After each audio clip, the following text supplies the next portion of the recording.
जैसे मान लीजिए कि सेम वॉल्यूम की बात करें, जैसे मान लीजिए कि RD फॉर सेम वॉल्यूम,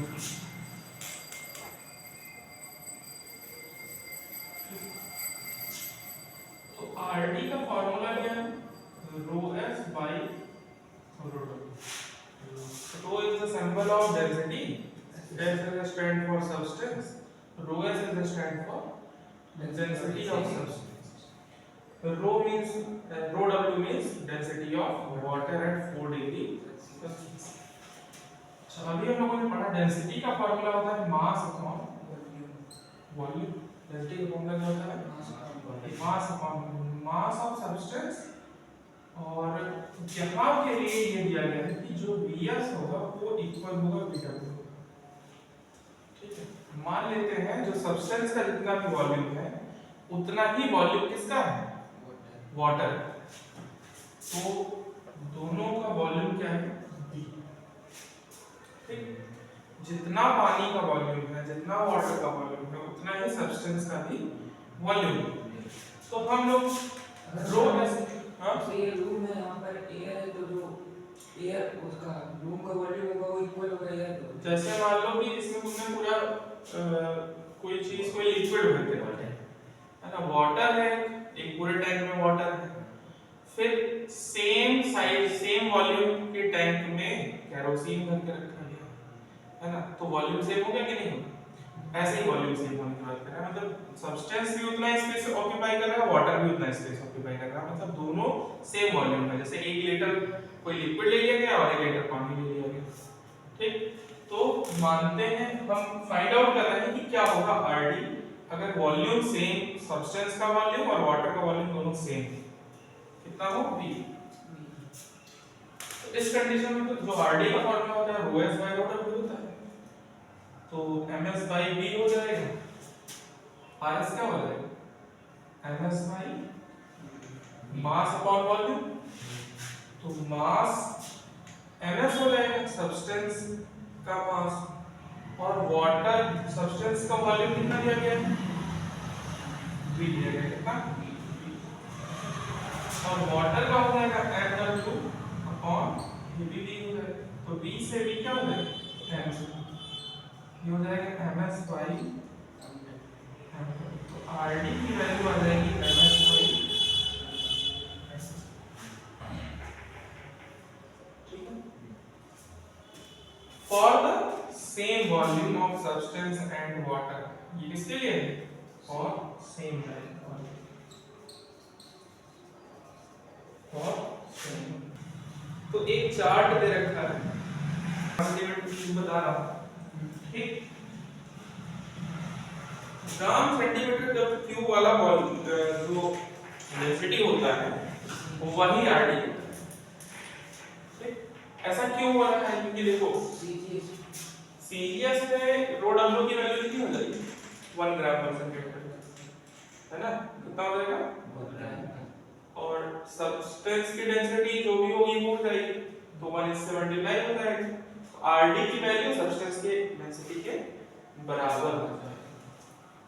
किसमें? सीजीएस यूनिट, एमकेएस में नहीं, सीजीएस यूनिट। सीजीएस यूनिट में क्यों हो रही है ऐसा? क्योंकि देखो यहां हो जाएगा RD equal to rho S जो भी वैल्यू होगी और अपॉन में 1 ग्राम पर सेंटीमीटर क्यूब। वाटर ले हाँ, वाटर की, तो ये 1 से मल्टीप्लाई हो जाएगा, तो RD इक्वल टू हो जाएगा रो एस जो भी डेंसिटी हो जाएगी सब्सटेंस की, वही हमारी क्या हो जाएगी? RD की भी वैल्यू हो जाएगी। इन सीजीएस सिस्टम में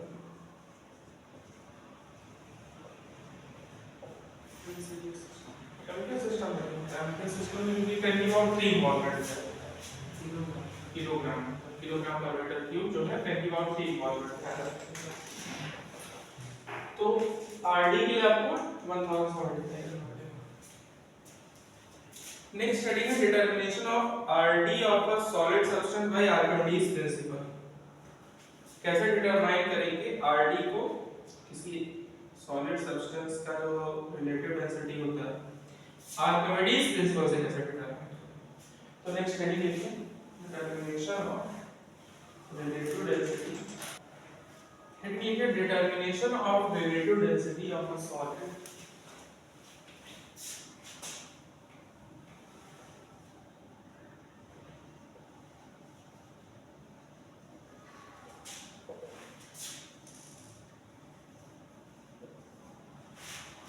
Substance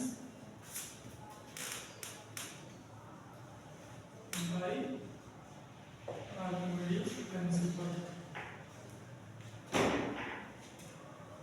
आर्किमिडीज प्रिंसिपल के थ्रू कैसे भी किसी भी बॉडी का डिटरमाइन कर सकते हैं, है ना। ये वाला चीज ध्यान से देखिएगा, डेरिवेशन है और अच्छा है। सबसे पहले आरटी का फॉर्मूला हम लोग पढ़ा, वो पढ़ा क्या, mass of substance upon mass of water at 4 degree. ध्यान रखिएगा यहाँ एट 4 डिग्री सेल्सियस से यूज करते हैं क्योंकि वाटर के पास एक बिहेवियर होता है एनॉमलस एक्सपेंशन। 4 डिग्री तक उसकी डेंसिटी कम होती है, ज्यादा होती है।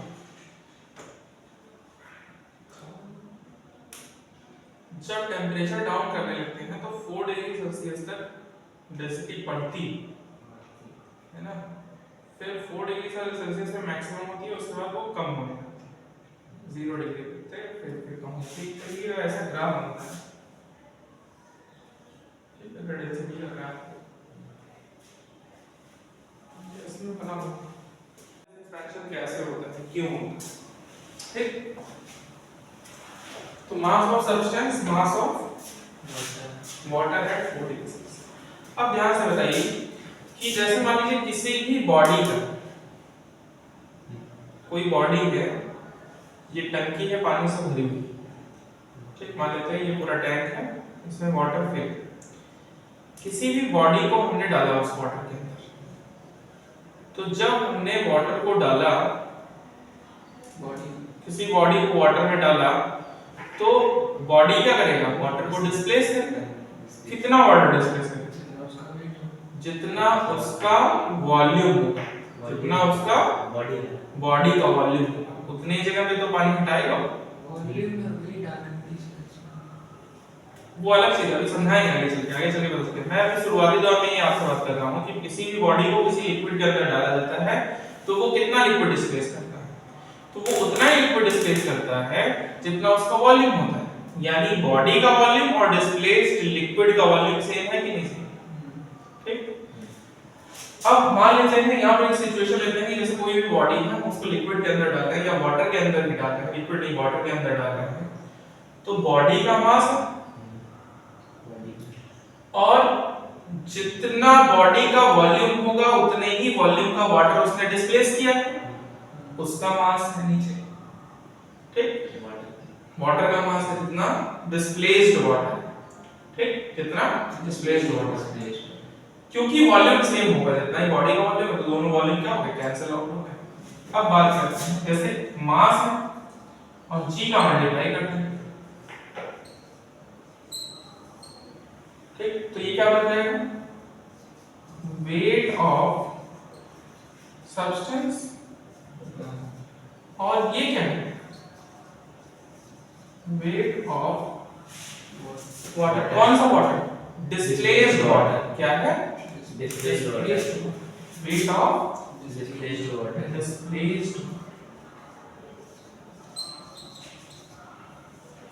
फिर से पूरा कहानी समझिए, बॉडी है जिसको लिक्विड के अंदर डाला गया, जितना बॉडी का वॉल्यूम है उतना ही वॉल्यूम का पानी को डिस्प्लेस कर देगा, यानी उसका मास हो जाएगा mw और उसका वेट हो जाएगा mwg, यानी this is the weight of displaced liquid, this is the weight of displaced liquid, है ना।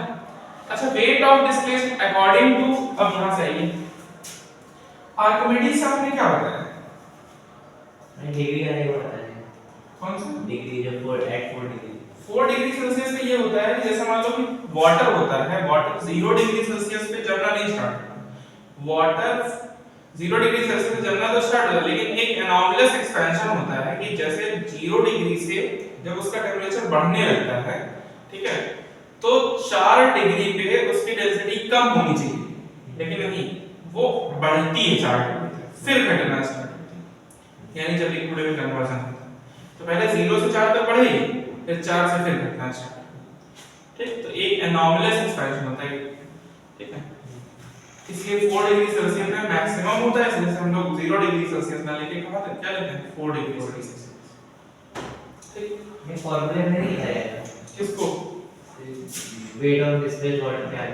नहीं, ये हम समझाने जा रहे हैं। जैसे देखो, अब आर्किमिडीज साहब ने ये बताया, आर्किमिडीज प्रिंसिपल क्या है? According to Archimedes principle, if a body submerged fully or partially in a liquid, it experiences an upthrust, which is equal to weight of displaced liquid या displaced water या water displaced by it। तो यहाँ भी तो वही चीज हो रही है कि बॉडी को हमने लिक्विड में डाला था, बॉडी ने क्या किया, लिक्विड को वाटर को डिस्प्लेस किया है, तो जो यहाँ पर वेट आ रहा था वो डिस्प्लेस्ड वाटर, यानी हम इसको क्या लिख सकते हैं, हम थ्रस्ट लिख सकते हैं कि नहीं?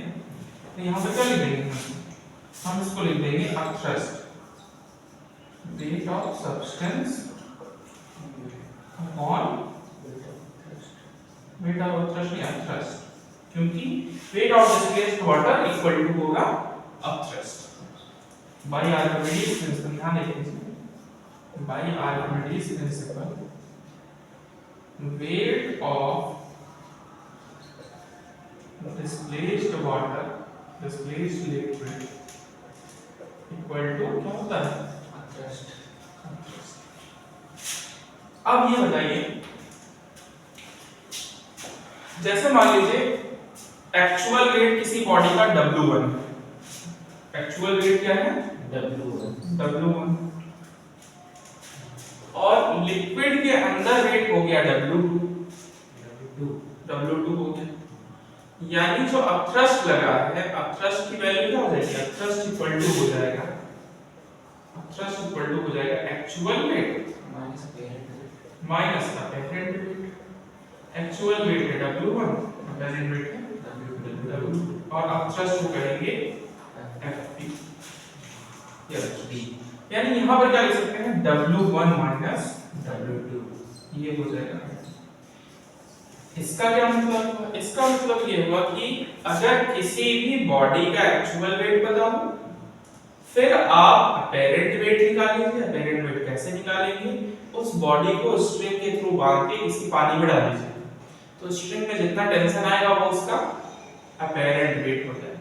स्ट्रिंग में जो टेंशन आएगा वो क्या हो जाएगा, अपेरेंट वेट हो जाएगा। वही यहाँ बना कि एक्चुअल वेट को अपेरेंट वेट से डिवाइड कर दीजिए, RD निकालिए। यही प्रोसेस हम लोग यूज करेंगे किसी भी चीज की प्योरिटी, खासकर कि गोल्ड की प्योरिटी चेक करने के लिए, कि गोल्ड की प्योरिटी कैसे चेक की जाएगी। तो जैसे हमने गोल्ड परचेस किया, 10 ग्राम गोल्ड परचेस किया, ठीक, फिर हम क्या करेंगे, उसको किसी स्ट्रिंग के थ्रू बांध के पानी में डाल देंगे, लिक्विड में डाल देंगे, ठीक है, पानी में डाल देंगे, लिक्विड में नहीं, पानी में डाल देंगे। तो स्ट्रिंग का जो भी टेंशन आएगा वो हमारा हो जाएगा अपेरेंट वेट, और वहां से हम ये रख के डिवाइड कर देंगे। फिर हमको पता होगा कि प्योर गोल्ड का कितना RD होता है, और यहाँ पर हमारे पास कितना RD है। अगर दोनों मैच कर रहा है तो हमने प्योर गोल्ड परचेस किया है, नहीं तो इसमें कुछ ना कुछ मिला है, ठीक। तो ये होता है RD का explanation, determination of RD by Archimedes principle. पूरा सिचुएशन ये समझिए कि एक बॉडी है जिसका वेट W1 है, उसको लिक्विड के अंदर डाला गया है, उसने अपने वॉल्यूम के बराबर का वाटर डिस्प्लेस किया है, यानी जो वाटर उसने डिस्प्लेस किया है हम नेट कर लेते हैं उसका मास mW है, फिर mass of substance, mass of displaced water है ना, तो mW1 हो जाएगा, मास ऑफ ये W1 हो जाएगा, और ये डिस्प्लेस्ड वाटर का वेट होता है अपथ्रस्ट के बराबर आर्किमिडीज प्रिंसिपल से। तो आर्किमिडीज प्रिंसिपल यहां लगा देंगे, तो जो ये चीज लिखी गई है वेट ऑफ डिस्प्लेस्ड वाटर वो किसके इक्वल हो जाएगा, अपथ्रस्ट के इक्वल हो जाएगा, तो अपथ्रस्ट हो जाएगा W actual wait minus apparent wait, ठीक है। ये सॉल्व स्ट्रिंग में जो टेंशन आएगा वो अपेरेंट वेट आएगा, तो जब RD कैलकुलेट करने लगेगा तो W1 माइनस W2 करिएगा, एक्चुअल वेट है उसमें से घटा के फिर डिवाइड करेंगे, अब से डिवाइड करेंगे, डायरेक्ट यहाँ से किससे डिवाइड नहीं करेंगे, तो स्ट्रिंग के टेंशन से डिवाइड नहीं करेंगे, जितना टेंशन आ रहा है उसमें नहीं डिवाइड करेंगे, क्योंकि वो अपैरेंट वेट है, हमें यहाँ क्या करना है, एक्चुअल वेट माइनस अपैरेंट, ठीक है इस तरह। तो ये RD का कैलकुलेशन ऑफ RD है, determination of RD by argument, ठीक नोट कर लीजिए।